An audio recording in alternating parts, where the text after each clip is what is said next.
ಸಡನ್ನಾಗಿ ಅದು ಆ ಥರ ನ್ಯೂಸ್ ಮಾಡೋಕ್ಕೆ ಶುರು ಮಾಡಿದ್ದು. ಆಗ ನನಗೆ ನಂಬರ್ ಸಿಕ್ತು, ಕೇಳಿದೆ ಹೇಗಾದರೂ ನೋಡ್ಬೋದಾ ಅಂತ. ಅವ್ರು ಇಮಿಡಿಯೇಟ್ಲಿ ನನಗೊಂದು ಪ್ರೈವೇಟ್ ಲಿಂಕ್ ಕಳಿಸಿದ್ರು. ಸೊ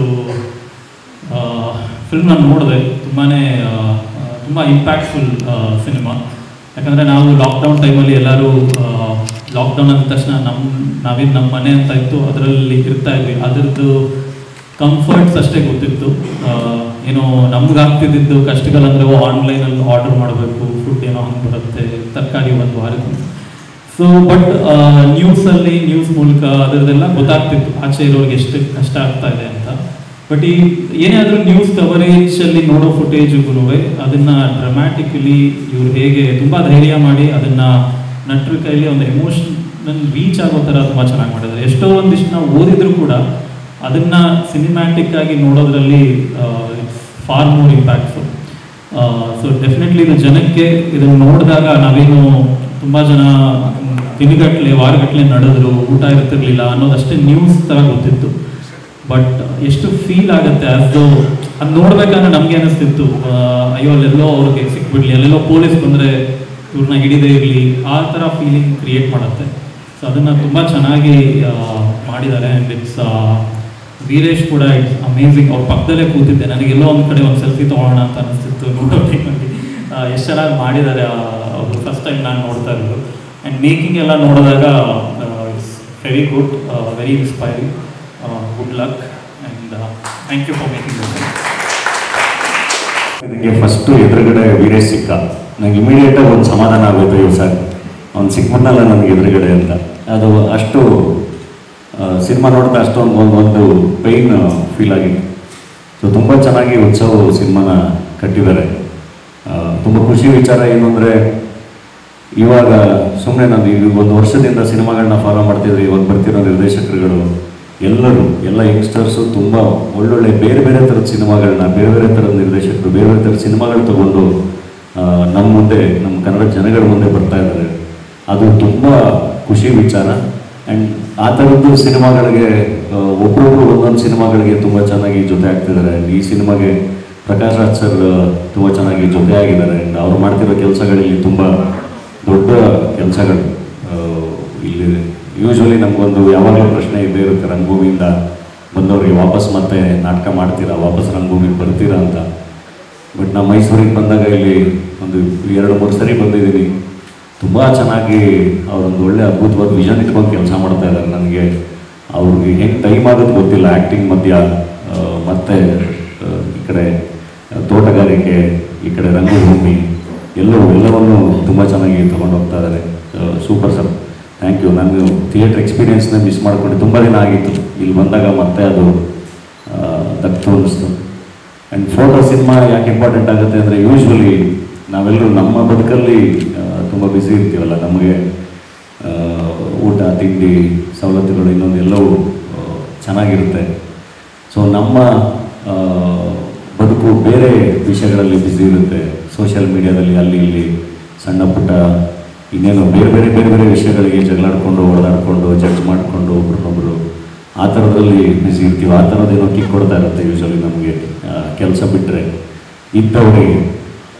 ಬಟ್ ಇಲ್ಲದವರಿಗೆ ಅವ್ರಿಗೆ ಬದುಕಿನ ಬೇಸಿಕ್ ನೆಸೆಸಿಟೀಸು ತುಂಬ ಮ್ಯಾಟ್ರ್ ಆಗುತ್ತಲ್ಲ.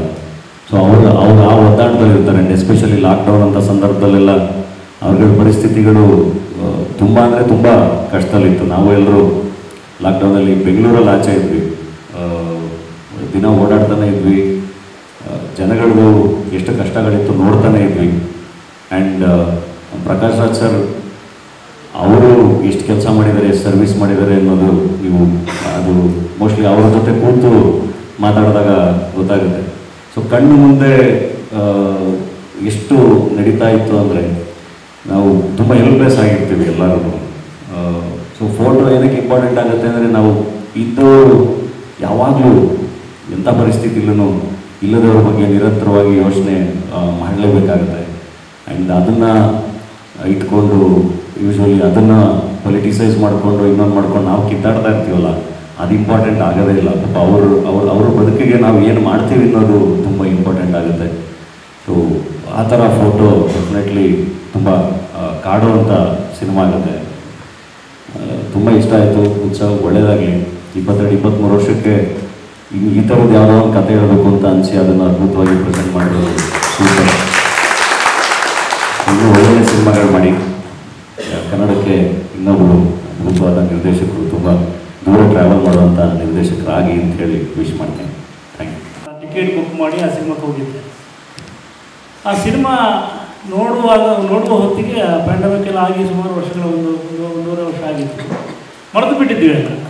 ನಮಗೆ ಭಾಳ ಮುಖ್ಯ ಏನಂದರೆ ನಮಗಾದ ಒಂದು ಆಘಾತವನ್ನು ನಾವು ಅದನ್ನು ಮರೆಯೋಕ್ಕೆ ಟ್ರೈ ಮಾಡ್ತಾ ಇರ್ತೀವಿ ಸತತವಾಗಿ. ಮರೆತು ಬಿಡೋಣ ಅದೆಲ್ಲ ಒಂದು ಮುಗಿದ ಕಥೆ ಅಂತ. ಬಟ್ ಅದನ್ನು ಬೇರೆ ದೇಶಗಳಲ್ಲಿ ಒಂದು ವಾರ ಆದಾಗ ಅದು ವಾರ ಬಗ್ಗೆ ಸುಮಾರು ಸಿನಿಮಾ ಬರ್ತದೆ. ಪ್ಯಾಂಡಮಿಕ್ ಆದಾಗ ಆ ಪ್ಯಾಂಡಮಿಕ್ ಬಗ್ಗೆ ಸಿನಿಮಾ ಬರ್ತದೆ. ಅಂದರೆ ಆ ಕಾಲದಲ್ಲೇ ನಾವು ಹೇಗೆ ಬಿಹೇವ್ ಮಾಡಿದ್ವಿ, ನಮ್ಮ ವರ್ತನೆಗಳು ಹೇಗಿತ್ತು, ನಮ್ಮ ಸಾಮಾಜಿಕವಾಗಿ ನಾವು ಹೇಗಿದ್ವಿ, ನೈತಿಕವಾಗಿ ಹೇಗಿದ್ವಿ, ಇದನ್ನು ತೋರಿಸುವಂಥ ಸಿನಿಮಾಗಳು ಬರ್ತಾವಲ್ಲ, ಅದು ಭಾಳ ಇಂಪಾರ್ಟೆಂಟ್ ಆಗ್ತದೆ. ಅಂದರೆ ನಾವು ಕಥೆಗಳನ್ನೇ ನಿನ್ನೆದನ್ನು ಬರೀತಾ ಇರ್ತೀವಿ. ನಿನ್ನೆ ನಡೆದಿದ್ದನ್ನು ಒಂದು ಕಥೆಯಾಗಿ ಬರೆದಾಗ, ಒಂದು ಸಿನಿಮಾ ತಂದಾಗ ಅದು ನಮ್ಮ ಭಾಳ ಇಂಪ್ಯಾಕ್ಟ್ ಬೀಳುತ್ತೆ. ಹಾಗಾಗಿ ಉತ್ಸವ ಬರೋವರು ಈ ಸಿನಿಮಾ ಮಾಡಿದಾಗ ನನಗೆ ಭಾಳ ಸಂತೋಷ ಆಯಿತು. ಯಾಕಂದರೆ ಈ ಸಿನಿಮಾದಲ್ಲಿ ಅವರು ತೋರಿಸಿರುವಂಥ ಜಗತ್ತಿದೆಯಲ್ಲ, ನಾವೆಲ್ಲ ಹಾಗೆ ಬಂದಿರುವಂಥ ಒಂದು ಜಗತ್ತು, ಆ ಕೆಂಡದಲ್ಲಿ ನಡ್ಕೊಂಬಂದಿದ್ದೀವಿ. ಆ ಕೆಂಡ ಆರಿದ ನಂತರ ಅದನ್ನು ತೋರಿಸೋದಿದೆಯಲ್ಲ, ಅದು ಭಾಳ ಕಷ್ಟ. ಯಾಕಂದರೆ ನಾವು ಮರೆಯೋಕ್ಕೆ ಟ್ರೈ ಮಾಡ್ತಾ ಇರ್ತೀವಿ, ನಾವು ಮತ್ತೆ ನೋಡೋಕ್ಕೆ ಇಷ್ಟಪಡಲ್ಲ.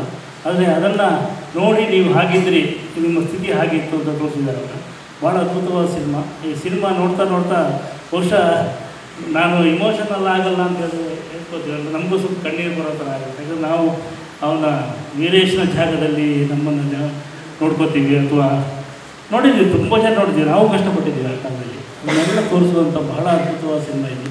ಆಮೇಲೆ ಬೆಂಗಳೂರಿನ ಆಚೆ ನಾವು ಚಿತ್ರರಂಗ ಅಂದರೆ ಗಾಂಧಿನಗರ, ಬೆಂಗಳೂರು ಅಂದ್ಕೊಳ್ತೀವಲ್ಲ, ಎಲ್ಲಿಂದಲೋ ಆ ಕಡೆಯಿಂದ ಬಂದು ಒಂದು ಸಿನಿಮಾ ಮಾಡೋದಿದೆಯಲ್ಲ, ಅದು ನಿಮ್ಮ ಧೈರ್ಯಕ್ಕೆ ಮೆಚ್ಚಬೇಕು. ಆಮೇಲೆ ಅಲ್ಲಿ ಬಹಳ ಪ್ರತಿಭೆಗಳಿದ್ದಾರೆ ಅಂತ ಗೊತ್ತಾಗುತ್ತೆ ನಮಗೆ. ಆ ಕಡೆಯಿಂದ ಬಂದು ಸುಮಾರು ಜನ ಮಾಡ್ತಿದ್ದಾರೆ ಈಗ. ಸೊ ನಿಮಗೆ ಗಾಂಧಿನಗರಕ್ಕೆ ಅಥವಾ ಚಿತ್ರರಂಗಕ್ಕೆ ವೆಲ್ಕಮು. ಈ ಸಿನಿಮಾ ನಿಮಗೆ ಭಾಳ ಒಳ್ಳೆಯ ಒಂದು ವಿಸಿಟಿಂಗ್ ಕಾರ್ಡ್ ಇದೆ ಚಿತ್ರರಂಗಕ್ಕೆ ಬರೋದಕ್ಕೆ ಅಂತ ಹೇಳ್ತೀನಿ. Thank you. ಲಾಕ್ಡೌನ್ ಆಗ ಮುಂಚೆ ಕೂರ್ಗಲ್ಲಿ ಹೋಗಿ ಬೇರೆ ಸ್ಕ್ರಿಪ್ಟ್ ಬರೀಬೇಕಾದ್ರೆ ಒಂದು ಆರ್ಟಿಕಲ್ ಓದಿದ್ದೆ ನಾನು. ಅವರು ಗಂಗಮ್ಮ ಅಂತ ಒಬ್ರು ಲೇಡಿ, ಪ್ರೆಗ್ನೆಂಟ್ ಲೇಡಿ, ಬೆಂಗಳೂರಿಂದ ಊರಿಗೆ ಹೋಗ್ಬೇಕಾದ್ರೆ ಮಧ್ಯದಲ್ಲಿ ಅವರಿಗೆ ಮಲ್ಟಿ ಆರ್ಗನ್ ಡ್ಯಾಮೇಜ್ ಆಗಿ ಸತ್ತೋಗ್ತಾರೆ ಬಳ್ಳಾರಿ ಹತ್ರ. ಸೊ ಅದು ಆರ್ಟಿಕಲ್ ಓದಿದ್ದು ಮುಂಚಿನ ದಿನ ಏಪ್ರಿಲ್ 5ನೇ ತಾರೀಕು ಆಗಿತ್ತು.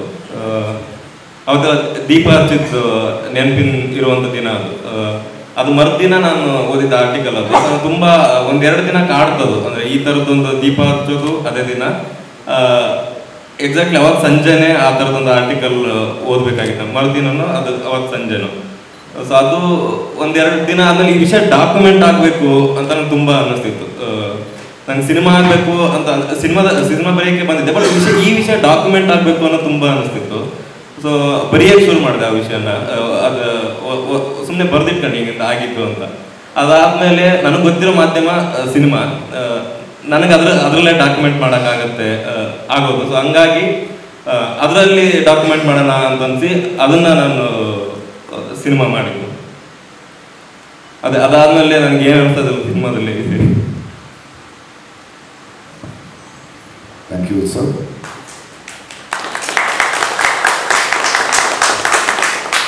ಅದು ಸುಮ್ಮನಿದ್ರೂ ವಾಸಿ ಆಗ್ಬಿಡುತ್ತೆ. ಆದರೆ ಒಂದು ಸಮಾಜಕ್ಕಾದ ಗಾಯ ಇದೆಯಲ್ಲ, ನಾವು ಸುಮ್ಮನಿದ್ದಷ್ಟು ಜಾಸ್ತಿ ಆಗುತ್ತೆ. ನನಗೆ ಈ ಉತ್ಸವನ ಸಿನಿಮಾದ ಬಗ್ಗೆ ಬಹಳ ದಿನಗಳಿಂದ ನನಗೆ ತೋರಿಸ್ಬೇಕು ಅಂತ ಪ್ರಯತ್ನ ಮಾಡ್ತಿದ್ದ ಹುಡುಗ. ಹಲವು ಕಾರಣಗಳಿಂದ ನಾನು ಬೇರೆ ಬೇರೆ ಇದರಲ್ಲಿ ಬ್ಯುಸಿಯಾಗಿದ್ದೆ. ಅಂದರೆ ನಮ್ಮ ಶ್ರೀಪಾದ್ ಭಟ್ರು ನಾವಿಲ್ಲಿ ನಿಂತಿರುತ್ತಾ ಮಾಡಿದಾಗ ಹುಡುಗ ಇದ್ದಾನೆ, ಆ ಸಿನಿಮಾ ನೋಡ್ಬೋದು ನಾನು ಕೇಳ್ತಿದ್ದೆ, ಬಟ್ ಆಗಲಿಲ್ಲ ನನಗೆ ಟೈಮ್. ಅಂದರೆ ಇಲ್ಲ ಒಂದ್ಸಲ ನೋಡೋಣ ಅಂತ ಇಲ್ಲೇ ತೊಗೊಂಡು ಬನ್ನಿ, ಇಲ್ಲೇ ಪ್ರೊಜೆಕ್ಟ್ ಮಾಡಿ ನೋಡೋಣ ಅಂತ ನಾನು ನೆನಪಿರ್ತೀವಿ ತಂಡದವರು. ಆ ಸಿನಿಮಾನ ನೋಡಿದೆ. ನಿಜ ಹೇಳಬೇಕು ಅಂದರೆ ಆ ಸಿನಿಮಾ ಆದಮೇಲೆ ನಾನು 15-20 ನಿಮಿಷ ಅಷ್ಟೇ ಮಾತಾಡೋಕ್ಕೆ ಸಾಧ್ಯ ಆಗಲಿಲ್ಲ. ಯಾಕಂದರೆ ಅಷ್ಟು ದುಃಖ ಉತ್ತರಿಸ್ಬಿಡ್ತಾರೆ. ಯಾಕಂದರೆ ಈ ಲಾಕ್ಡೌನನ್ನು ನೋಡಿದವನು ನಾನು, ಆ ರಸ್ತೆಗಳಲ್ಲಿ ನಡೆದ ಮಕ್ಕಳನ್ನು ನೋಡಿದವನು ನಾನು, ಜನರನ್ನು ನೋಡಿದವನು ನಾವೆಲ್ಲರೂ ಒಂದು ಊರಿನಲ್ಲಿ ನಮ್ಮ ಮನೆಗಳಲ್ಲಿ ನಮ್ಮ ಇದ್ವಿ. ಸಿಂಪಲ್ ಎಕ್ಸಾಂಪಲ್, ಒಂದು ಹೋಟೆಲ್ಗೆ ಹೋಗ್ತಿದ್ವಿ, ಅಲ್ಲೊಂದು ಚೈನೀಸ್ ಏನೋ ಆರ್ಡರ್ ಮಾಡ್ತಿದ್ವಿ. ಲಾಕ್ಡೌನ್ ಆದ ತಕ್ಷಣ ನಾವು ಮನೆಗೆ ಹೋಗ್ಬಿಟ್ವಿ. ಆದರೆ ಆ ಚೈನೀಸ್ ರೆಸ್ಟೋರೆಂಟ್ ಹಿಂದೆಡೆ ಅಥವಾ ಒಂದು ತಂದೂರು ರೆಸ್ಟೋರೆಂಟ್ ಹಿಂದೆಡೆ ಕೆಲಸ ಮಾಡ್ತಿದ್ದು ಯಾರೋ ಬಿಹಾರ್ನೋ, ಎಮ್ಮಿಯಲ್ಲಿ ಉತ್ತರ ಕರ್ನಾಟಕದವರು. ಅವ್ರು ಹೊರಗೆ ಬಂದು ನಿಂತಾಗ ಸಮುದಾಯ ಅವ್ರ ಜೊತೆ ಇರಲಿಲ್ಲ. ಅವ್ರಿಗೆ ಎಲ್ಲಿ ಹೋಗ್ಬೇಕು ಗೊತ್ತಿಲ್ಲ, ಇಡೀ ಪ್ರಪಂಚ ಲಾಕ್ಡೌನ್ ಆಗ್ತಾ ಇದೆ, ಎಲ್ಲಿ ಹೋಗೋದು ಗೊತ್ತಿಲ್ಲ, ಹೋಗೋದು ದಾರಿ ಗೊತ್ತಿಲ್ಲ, ಬಹಳ ದೂರ, ವೆಹಿಕಲ್ಗಳಿಲ್ಲ. ಒಂದು ಇಲಿಗಳಂತೆ ಹೆಂಗೆ ಬಿಲ್ಲಿಂದ ಹೊರಗಡೆ ಬಂದರು. ಇವರಿಷ್ಟು ಜನ ನಮ್ಮ ಮತ್ತಲ್ಲಿ ನಮ್ಮ ಹಿಂದೆ ಇದ್ದು ಅನ್ನೋ ಕಲ್ಪನೆನೂ ನಮಗಿರಲಿಲ್ಲ. ಅವ್ರು ಹೇಗೆ ತಲುಪಿದ್ರು ಮನೆನ, ಏನು ಮಾಡಿದ್ರು ನಮ್ಗೆ ಗೊತ್ತೇ ಆಗಲಿಲ್ಲ. ಅಂದರೆ ಇದು ರಾಜಕಾರಣ ಅಲ್ಲ, ಇದು ಬಹಳ ನೈಜ ಸ್ಥಿತಿ. ನಾವು ಲಾಕ್ಡೌನಲ್ಲಿ ನೋಡಿದ್ದು. ನಮ್ಮಲ್ಲಿ ದೊಡ್ಡ ದೊಡ್ಡ ರಾಜಕೀಯ ನಾಯಕರುಗಳು ಬರ್ತಾರೆ, ಯಾವುದೇ ಅವರಾಗಲಿ, ಅವ್ರ ಮೀಟಿಂಗ್ಗಳಿಗೆ ಲಾರಿಗಳಲ್ಲಿ ಬಸ್ಗಳು ತೊಗೊಂಡ್ಬರ್ತಾರೆ, ಬಸ್ನಲ್ಲಿ ಜನರನ್ನು ಕರ್ಕೊಂಡು ಬರ್ತಾರೆ, ಬಸ್ನಲ್ಲಿ ಕರ್ಕೊಂಡ್ಬಂದು ಓಟ್ ಹಾಕಿಸ್ತಾರೆ, ಫಂಕ್ಷನ್ಗಳು ಕರ್ಕೊಂಡು ಬರ್ತಾರೆ. ಲಾಕ್ಡೌನ್ ಆದಾಗ ಒಬ್ಬರು ಕೂಡ ಒಂದು ಲಾರಿನ ಒಂದು ಬಸ್ಸು ತಗೊಂಡು ಇವ್ರನ್ನ ಮನೆ ತರಿಸೋದಷ್ಟೇ ಮಾಡಿಲ್ಲ. ಎಷ್ಟು ಜನಕ್ಕೆ ಆಧಾರ್ ಕಾರ್ಡ್ ಇದೆಯಾ, ವೋಟಿಂಗ್ ರೈಟ್ ಇದೆಯಾ, ಯಾವ ನಮ್ಮ ಕಡೆ ತಾನೆ. ಈ ನೋವು ಕೊನೆಗೂ ಹೆಂಗೋ ಸುಧಾರಿಸ್ಕೊಂಡ್ವಿ, ಹೊರಗಡೆ ಬಂದ್ವಿ ಅಂದಾದ್ಮೇಲೆ ಮರೆತು ಬಿಡ್ತಿದ್ದೀವಿ. ಯಾಕಂದರೆ ನಮ್ಮಲ್ಲಿ ಯಾವಾಗಲೂ ಅಷ್ಟೇ ಕೆಲವು ನೋವುಗಳಿದೆಯಲ್ಲ, ಅದನ್ನು ನಾವು ಮರೀಲೇಬಾರದು. Some wounds are deeper than flesh ಅಂತಾರೆ.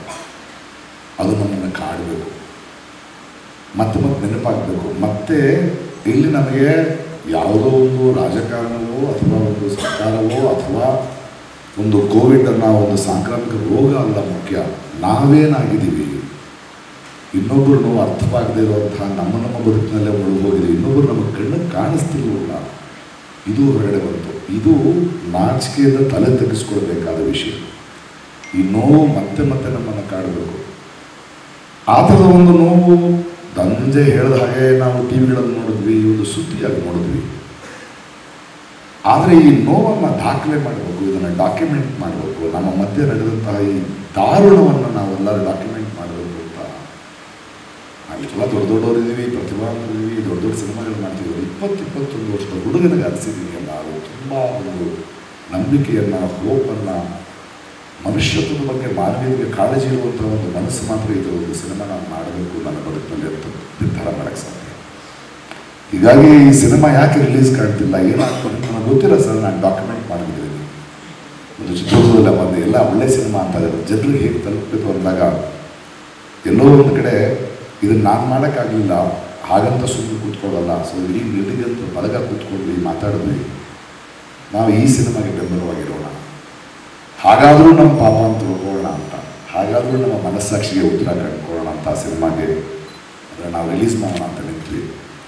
ಇದರದೊಂದು ಸಿನಿಮಾ ರಿಲೀಸ್ ಆಗಬೇಕಾದ್ರೆ ನಾನು ಧನಂಜಯನಿಗೆ ಫೋನ್ ಮಾಡಿದಾಗಲಿ ಅಥವಾ ಪವನಿಗೆ ಫೋನ್ ಮಾಡಿದಾಗ ಅವರು ಕೂಡ ದೊಡ್ಡ ಮನಸ್ಸಿನಿಂದ ಇಲ್ಲ ನೀವು ಇದ್ರ ನಿಂತು ನಾವು ನಿಲ್ತೀವಿ. ಇವತ್ತು ಭಾಳಷ್ಟು ಜನ ಬರ್ತಾ ಭಾಳಷ್ಟು ಜನ ಈ ಸಿನಿಮಾ ಬಂದು ನಿಲ್ತಾ ಇದ್ದಾರೆ.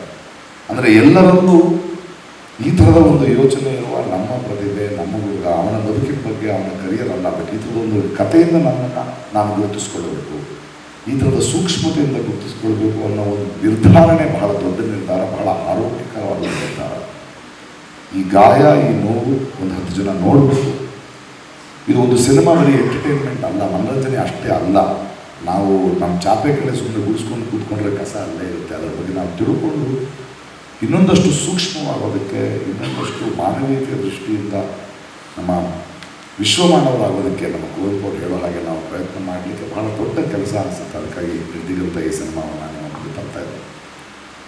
ನೀವು ಓದೋರು, ತಿಳಿದವರು ಅಥವಾ ಸಿನಿಮಾಗಳನ್ನು ನೋಡೋರು, ಇದು ಜನರಿಗೆ ಹೋಗಬೇಕು ಅಂದರೆ ಮಾಧ್ಯಮಗಳ ಮೂಲಕ ನಮ್ಮೆಲ್ಲರ ಜವಾಬ್ದಾರಿ ಅಂದ್ಕೊಂಡು ನಾವು ಪ್ರೀತಿಯಿಂದ ಈ ಯುವ ತಂಡವನ್ನು, ಈ ಹುಡುಗರನ್ನು, ಇವರ ಪ್ರಯತ್ನವನ್ನು, ಇವರ ತುಂಬ ಆರೋಗ್ಯಪೂರ್ಣವಾದ ಗ್ರಹಿಕೆಯನ್ನು, ಚಿಂತನೆಯನ್ನು ಜನರಿಗೆ ತಲುಪಿಸೋ ಜವಾಬ್ದಾರಿ ನಮ್ಮದು. ಆ ಜವಾಬ್ದಾರಿ ನಿಮಿತ್ತ ನಾವೆಲ್ಲ ಇಲ್ಲಿ ಸೇರಿದ್ದೇವೆ. ಫೋಟೋ ಸಿನಿಮಾ ಈಗ ನಿಮ್ಮ ಜೊತೆ ಇದೆ, ನಿಮ್ಮ ಕೈನಲ್ಲಿದೆ. ಇದನ್ನು ಎಷ್ಟು ಬೆಳೆಸ್ತೀರಿ, ಎಷ್ಟು ಜನರಿಗೆ ಇದನ್ನು ಹಂಚ್ತೀರಿ, ಎಷ್ಟು ಮಟ್ಟಿಗೆ ಇದನ್ನು ಜನರಿಗೆ ತೊಗೊಂಡು ಹೋಗ್ತೀರಿ. ಬರಲಿ, ಸಿನಿಮಾ ನೋಡಲಿ, ಆಮೇಲೆ ಜನರ ನಿರ್ಧಾರ. ಈ ಮಾತು ನಿಮಗಷ್ಟೇ ಹೇಳ್ತಿಲ್ಲ, ಧನಂಜಯನಾಗಲಿ, ನಾನಾಗಲಿ, ಜೋಗಿ ಆಗಲಿ, ಪವನ್ ಆಗಲಿ, ಈ ಮಾಧ್ಯಮಗಳ ಮೂಲಕ ನೋಡುವ ಪ್ರೇಕ್ಷಕರಿಗೂ ಹೇಳ್ತಾ ಇದ್ದೀವಿ ನಾವು.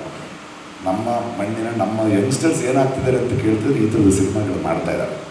ಇತ್ತೀಚಿನ ದಿನಗಳಲ್ಲಿ ಕನ್ನಡದಲ್ಲಿ ನಾವು ಡೇರ್ಡೆವಿಲ್ ಮುಸ್ತಫಾ ಅಂತ ಆಗಲಿ, ಇನ್ನೊಂದು ಸಿನಿಮಾ ಆಗಲಿ, ಯಂಗ್ ಫೆಲೋಸ್, ಹೊಸ ರೀತಿಯ ಸಿನಿಮಾ, ಹೊಸ ಆಲೋಚನೆಗಳು, ಅವ್ರಿಗೆ ಯಾವ ಥರದ ಕಥೆಗಳನ್ನು ನೋಡ್ತಾ ಇದ್ದಾರೆ, ಅವ್ರು ಯಾವುದನ್ನು ನೋಡ್ತಾ ಇದ್ದಾರೆ. ಶಾಂತಿಯ ತೋಟ ಬೇಕು ಅಂತ ಅವನು ಹೇಳ್ತಾ ಇದ್ದಾನೆ ಶಶಾಂಕು. ಈ ಹುಡುಗ ಈ ನೋವನ್ನು ನಾವು ಮರಿಬಾರ್ದು, ಅದನ್ನು ದಾಖಲಿಸ್ಕೋಬೇಕು, ಇದರಿಂದ ನಾವು ಕಲಿಯೋದು ಭಾಳ ಇದೆ, ನಮಗೂ ಇದು ನೋವಾಗಬೇಕು ಅಂತ ಹೇಳ್ತಾ ಇದ್ದಾನೆ. ಈ ಥರದ ಆರೋಗ್ಯಪೂರ್ಣ ಮನಸ್ಸುಗಳು ಯೋಚನೆ ಮಾಡ್ತಾ ಇದೆ. ಇದನ್ನು ಮನೋರಂಜನೆ ಅಷ್ಟೇ ಅಲ್ಲದೆ ಮುಂದಿನ ಬೇರೆ ಬೇರೆ ನಿರ್ದೇಶಕರು ಕೂಡ ಈ ಥರದ ಯೋಚನೆಯನ್ನು ಮಾಡೋದಕ್ಕೆ ಹಿಂಬಾಗಿ ಉತ್ಸಾಹಪೂರ್ವಕವಾಗಿ ನಾವು ಅವರಿಗೆ ಉತ್ಸಾಹವನ್ನು ಬೆನ್ನು ತಟ್ಟಬೇಕಾಗಿದೆ. ಈ ನಿಟ್ಟಿನಲ್ಲಿ ಈ ಸಿನಿಮಾವನ್ನು ಬೆಳೆಸೋದು, ಉಳಿಸೋದು, ಈ ಥರದ ಪ್ರತಿಭೆಗಳಿಗೆ ನೀವು ಉತ್ಸಾಹ ಕೊಡೋದು ಮಾಧ್ಯಮದವರ, ಸಿನಿಮಾ ರಂಗಕ್ಕೆ ನಮ್ಮದಷ್ಟೇ ಎಲ್ಲ ಪ್ರೇಕ್ಷಕರದ್ದು ಕೂಡ ಅಂತ ಹೇಳ್ತಾ ನಿಮ್ಮಲ್ಲಿ ಏನಾದರೂ ಪ್ರಶ್ನೆಗಳಿದ್ದರೆ ಉತ್ತರ ಕೊಡಲಿಕ್ಕೆ ಇದ್ದೇವೆ. Thank you.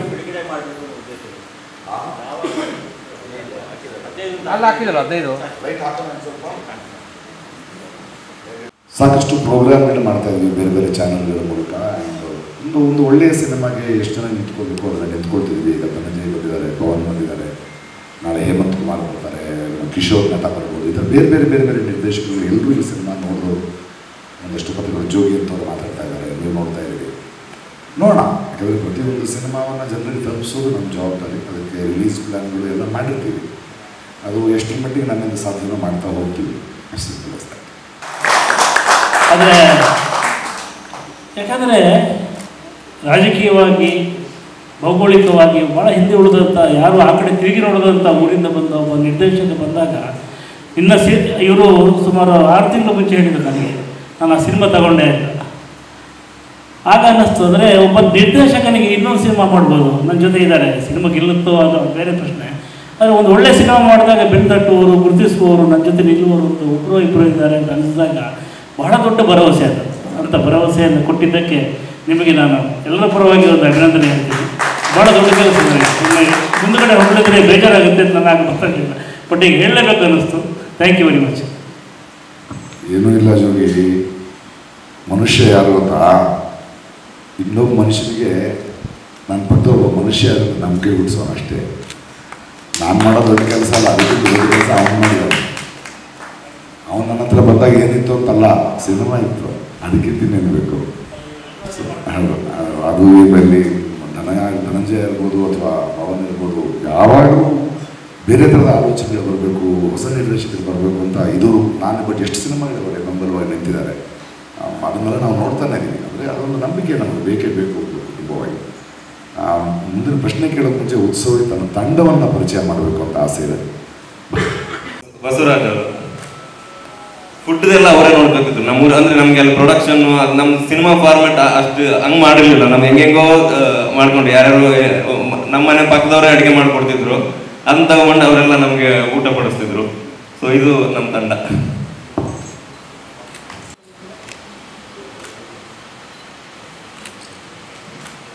ಹಿಂಗೆ ಆಗಬೇಕು ಅಂತ ಅನ್ಕೊಂಡಿದ್ದು, ಬರ್ದಿದ್ದು, ನಾನು ಅದೇ ರೀಕ್ರಿಯೇಟ್ ಮಾಡೋದಕ್ಕೆ ಇಲ್ಲೆಲ್ಲ ನಿಂತಿದ್ರಲ್ಲ, ಅವರೆಲ್ಲರದ್ದು ಎಫರ್ಟ್ ಇಲ್ಲ ಅಂದರೆ ಖಂಡಿತ ಆಗ್ತಿರ್ಲಿಲ್ಲ ರೀಕ್ರಿಯೇಟ್ ಮಾಡ್ಬಿಟ್ರೆ. ಲಾಕ್ಡೌನ್ ವಿಷಯ ಆಗಿರೋದ್ರಿಂದ ಒಂದು 2-2 ಕಿಲೋಮೀಟರ್ ಎಲ್ಲ ರೋಡ್ ಬ್ಲಾಕ್ ಮಾಡಬೇಕಾಗ್ತಿತ್ತು. ಸಿಂಗ್ ಸೌಂಡ್ ಮಾಡಿದ್ದು ನಾವು. ಸೊ ಆ ಲಾರಿಯವ್ರಿಗೆ ಬ್ಯಾರಿಕೇಡ್ ಹಾಕಿದ್ರು ಮೂವ್ ಮಾಡಿಬಿಡ್ತಿದ್ರು. ಬ್ಯಾರಿಕೇಡ್ ಎಲ್ಲ ಡೈರೆಕ್ಷನ್ ಟೀಮ್ ಹುಡುಗರು, ಆಮೇಲೆ ಡೈರೆಕ್ಷನ್ ಟೀಮ್ ಅಂತಲ್ಲ, ಎಲ್ಲರೂ ರೋಡ್ ಸೀನ್ ಶೂಟ್ ಮಾಡಬೇಕಾದ್ರೆ ಒಮ್ಮೊಮ್ಮೆ ನಾನು ರೋಡ್ ಬ್ಲಾಕ್ ಮಾಡಕ್ಕೆ ಹೋಗ್ಬಿಡ್ತಿದ್ದೆ, ಫ್ರೇಮ್ ಎಲ್ಲ ಸೆಟ್ ಮಾಡಿ. ಅಷ್ಟು ಟೈಟ್ ಇತ್ತು. ಅದೆಲ್ಲ ಇಡೀ ಟೀಮ್ ಅವ್ರು ಸೇರಿ ರೀಕ್ರಿಯೇಟ್ ಮಾಡಿದ್ದು. ಅಂದರೆ ನಿಮ್ಮ ಪ್ರಶ್ನೆ ಅದೇ ಅನಿಸುತ್ತೆ, ಅಂದರೆ ರೋಡ್ಗಳನ್ನು ಬ್ಲಾಕ್ ಮಾಡಿದ್ದೆ ಅದೇ ಹಂಗೆ ಮಾಡಿದ್ದು. ಅಂದರೆ ಇಡೀ ಟೀಮ್ ಅವ್ರು ಎಲ್ಲರೂ ರೋಡ್ ಬ್ಲಾಕ್ ಮಾಡಕ್ಕೆ ನಿಂತಿದ್ವಿ. ಬ್ಯಾರಿಕೇಡ್ ಎಲ್ಲ ಬಿದ್ದು ಕಾಲು ಗೀಲು ಎಲ್ಲ ಆಗಿದ್ದಿದೆ, ಅಂಥದ್ದೆಲ್ಲ ಇದೆ. ಅದಾದಮೇಲೆ ಪ್ರಕಾಶ್ ಸರ್ಗೆ ಸಿನಿಮಾ ಮಾಡಿದಾಗ ನನಗೆ ಹಿಂಗೆ ತೋರಿಸ್ಬೇಕಂತ ಇತ್ತು, ಪ್ರಕಾಶ್ ಸರ್ ತೋರಿಸ್ಬೇಕಂತಿತ್ತು. ಸೊ ನಾನು ಕರೆದಿದ್ದೆ ಶೋ ಅರೇಂಜ್ ಮಾಡಿದಾಗ. ಸೊ ಅವರು ನನಗೆ ಫಸ್ಟ್ ಮೆಸೇಜ್ ಹಾಕಿ ಅದಾದ್ಮೇಲೆ 6 ತಿಂಗಳಾದ್ಮೇಲೆ ಸರ್ ಸಿನಿಮಾ ನೋಡಿದ್ದು. ಬಟ್ ನಾವು ಫಸ್ಟ್ ಮೆಸೇಜ್ ಹಾಕಿದಾಗಲೇ ಅವ್ರು ರೆಸ್ಪಾನ್ಸ್ ಮಾಡಿದ್ರು, ನಾನು ನೋಡ್ತೀನಿ, ಸಿನಿಮಾ ನೋಡ್ತೀನಿ, ನಾನು ಒಂದಿಷ್ಟು ಬಿಸಿ ಇದ್ದೀನಿ, ನಾನು ಸಿನಿಮಾ ನೋಡ್ತೀನಿ ಅಂತ ಹೇಳಿದ್ರು. ನೋಡಿ ಆದಮೇಲೆ ಅವ್ರು ಮತ್ತೆ ಬೇರೆ ಏನಾಗ್ತಿದೆ ಅಂತಲೇ ಕೇಳಿದ್ರು. ಮತ್ತೆ ಸ್ವಲ್ಪ ಸೈಲೆಂಟ್ ಆಗಿತ್ತು ಶೋ ಆದ್ಮೇಲೆ. ಅದಾದ್ಮೇಲೆ ಏನು ಮಾಡ್ತಿದ್ದೀರಾ ಅಂತ ಕೇಳಿ, ಅದೇ ಮಾತುಕತೆ ಥರ ಆಗಿದ್ದಲ್ಲ, ಅವ್ರು ನೋಡಿದ್ರು ಇಲ್ಲಿದೆ ಸಿನಿಮಾ. ಕನ್ನಡದಲ್ಲಿ ಇಂಥ ಸಿನಿಮಾಗಳು ಬರ್ತಿವೆ. ನಾವು ಪ್ಯಾನ್ ಇಂಡಿಯಾ ಅಂದ್ಕೊಂಡು ಬೇರೆ ಭಾಷೆಗಳಿಗೆ ಸಿನಿಮಾ ಮಾಡಿ ಅನೌನ್ಸ್ ಮಾಡೋದು ಬೇರೆ. ಬಟ್ ನನ್ನ ನಂಬಿಕೆ ಕರ್ನಾಟಕದಲ್ಲೂ ಇದೊಂದು ಸಿನಿಮಾ ರಿಲೀಸ್ ಆಯಿತು ಅನ್ನೋ ನ್ಯೂಸು ಹರಡುತ್ತೆ. ನಾಳೆ ಅದು OTT ಬಂದಾಗ ಬೇರೆ ಬೇರೆ ಭಾಷೆಗಳು ನೋಡ್ತಾರೆ. ಇಲ್ಲಿ ನಮಗೆ ಮುಖ್ಯ ಆಗೋದು ನಾವು ಈ ಥರದ ಸಿನಿಮಾಗಳನ್ನು ಎಷ್ಟು ಸಂಭ್ರಮಿಸ್ತೀವಿ. ಯಾಕಂದರೆ ನಿಮಗೆ ಅರ್ಥ ಆಗ್ತಾರೆ, ಇದು ಕೇವಲ ಪ್ಯಾನ್ ಇಂಡಿಯಾ ನಮ್ಮದಲ್ಲ, ಇಡೀ ಪ್ರಪಂಚದ ಮನುಕುಲದ ಸಮಸ್ಯೆ ಇದು. ಒಂದು ಪ್ಯಾಂಡಮಿಕ್ ಅನ್ನೋದು ಬಂದು ನಮ್ಮನ್ನೆಲ್ಲರನ್ನ, ನಮ್ಮ ಮನುಷ್ಯತ್ವವನ್ನು, ನಮ್ಮ ಸ್ವಾರ್ಥವನ್ನು ಪ್ರಶ್ನೆ ಮಾಡಿಬಿಟ್ಟಿದೆ. ಇದು ಡೆಫಿನೆಟ್ಲಿ ನಿಧಾನವಾಗಿ ಹರಡುವಂಥ ಸಿನಿಮಾ. ಸೊ ಇದನ್ನು ನಾನು ಮತ್ತೆ ಕೂತ್ಕೊಂಡು ಬೇರೆ ಬೇರೆ ಭಾಷೆಯಲ್ಲಿ ಡಬ್ ಮಾಡೋ ಅವಶ್ಯಕತೆ ಇಲ್ಲ. ಇದು ಕರ್ನಾಟಕದಲ್ಲಿ ರಿಲೀಸ್ ಆಗಿದೆ, ಒಂದು ಕನ್ನಡ ಸಿನಿಮಾ ರಿಲೀಸ್ ಆಗಿದೆ, ಚೆನ್ನಾಗಿದೆ ಅಂತ ಅಂದ ತಕ್ಷಣ ಅದು OTT ಗೆ ಹೋದಾಗ ನಾವು ಹೇಗೆ ಬೇರೆ ಬೇರೆ ಭಾಷೆಯ ಮಲಯಾಳಂ ಸೀರಿಯಲ್ ನೋಡ್ತಾರೆ, ಜನ ನೋಡ್ಲಿಕ್ಕೆ ಶುರು ಮಾಡ್ತಾರೆ. ಯಾಕಂದರೆ ಜನ ಈಗ ಕಂಟೆಂಟ್ ನೋಡ್ತಿದ್ದಾರೆ. ಈಗಂತೂ ಹೊಸ ಹೊಸ ಹೀರೋಗಳು ಕಂಟೆಂಟಿಂದ ಹುಟ್ಕೊಳ್ತಾ ಇದ್ದಾರೆ. ಅದು ಬೇರೆ ಬೇರೆ ಭಾಷೆಯ ದೊಡ್ಡ ದೊಡ್ಡ ಆಗ್ತಿರೋದು ನೋಡ್ತಾ ಇದ್ದೀವಿ. ಸೊ ಐ ಥಿಂಕ್ ನನಗಿದು ಜನ ಪ್ಯಾಂಡಮಿಕ್ ಆದಮೇಲೆ ಒಂದು ಸಿನಿಮಾ ಥಿಯೇಟ್ರ್ನಲ್ಲೇ ಸಿನಿಮಾ ನೋಡಬೇಕು, ಇಷ್ಟು ದೊಡ್ಡ ಕಟೌಟ್ ಹೀರೋ ಸಿನಿಮಾ ಮಾಡಬೇಕು ಅನ್ನೋ ಒಂದು ಮಾಫಿಯಿಂದ ಹೊರಗೆ ಬಂದು ಥಿಯೇಟ್ರ್ಗಳನ್ನು ಮುಚ್ಚಿದ ಮೇಲೆ ಯಾವಾಗ ಅವರು ಅವರ ಮನೆಯಲ್ಲಿ ನೋಡೋಕ್ಕೆ ಶುರು ಮಾಡಿದ್ರು, ಅವರಿಗೆ ಬೇರೆ ಬೇರೆ ಭಾಷೆಯ ಚಿತ್ರಗಳ ರುಚಿ ಸಿಗೋಕ್ಕೆ ಶುರುವಾಗಿದೆ. ಸುದ್ದಿ ಹರಡಿದ್ರೆ ಸಾಕಿತ್ತು, ಅದು ಪ್ಯಾನ್ ಇಂಡಿಯಾ ಸಿನಿಮಾ ಆಗುತ್ತೆ. ನೀವು ಹೇಳಿದ ನಿಜ, ಇದು ಪ್ಯಾನ್ ಇಂಡಿಯಾ ಅಲ್ಲ, ಪ್ಯಾನ್ ವರ್ಲ್ಡ್ ಸಿನಿಮಾ. ಇದನ್ನು ನಾವು ಅದನ್ನು ಮಾಡೋ ಪ್ರಯತ್ನ ಮಾಡ್ತಾ ಇದ್ದೀವಿ. ಇದಷ್ಟು ಅಲ್ಲದೆ ನಾನು ಪ್ರಪಂಚದ ಬಹಳ ಜನ ಕ್ಯೂರೇಟರ್ಸ್ ಜೊತೆ ಮಾತಾಡ್ತಾ ಇದ್ದೇನೆ. ಯಾಕಂದರೆ ಫೆಸ್ಟಿವಲ್ಸ್ಗಳ ಟೈಮ್ ಆಗೋಗಿದೆ. ಬಟ್ ಈ ಸಿನಿಮಾ ನನ್ನ ಪ್ರಕಾರ ಡಿಫ್ರೆಂಟಾಗಿ ಬೇರೆ ಬೇರೆ ದೇಶಗಳ ಕ್ಯೂರೇಟರ್ಸ್ಗಳು ಅವರವರ ಸ್ಪೆಷಲ್ ಫೆಸ್ಟಿವಲ್ಸ್ಗಳಲ್ಲಿ ಈ ಸಿನಿಮಾನ ತೊಗೊಳ್ಳೋದಕ್ಕೆ ಪ್ರಯತ್ನ ಮಾಡ್ತಾರೆ. ಯಾಕಂದರೆ ನಮ್ಮಂಥವ್ರಿಗೆ ಹಿಂಬಾಗಿ ಅದನ್ನು ಕಳಿಸ್ಬೇಕು. ಇವ್ರಿಗೆ ಈ ಥರ ಹುಡುಗರಿಗೆ ಆ ದಾರಿಗಳು ಗೊತ್ತಿಲ್ಲ, ಆ ಫಾರಮ್ಗಳು ಫಿಲ್ ಮಾಡೋದು ಗೊತ್ತಿಲ್ಲ ಆ ಪ್ರಪಂಚ. ನಮ್ಮಂಥವ್ರು ಅದಕ್ಕೆ ಹಿಂಬಾಗ ನಿಂತಾಗ ಈ ಸಿನಿಮಾ ಬೆಳೆಯೋಕ್ಕೆ ಸಾಧ್ಯ ಆಗುತ್ತೆ ಅಂತ ನಾನು ನಂಬ್ತೇನೆ. ನೀವು ಹೇಳೋದು ನಿಜ, ಇದು ಪ್ಯಾನ್ ಇಂಡಿಯಾ ಅಷ್ಟೇ ಅಲ್ಲ, ಪ್ಯಾನ್ ವರ್ಲ್ಡ್ ಸಿನಿಮಾನೇ. ನೋಡೋಣ ಜನ ಹೇಗೆ ನೋಡ್ತಾರೆ.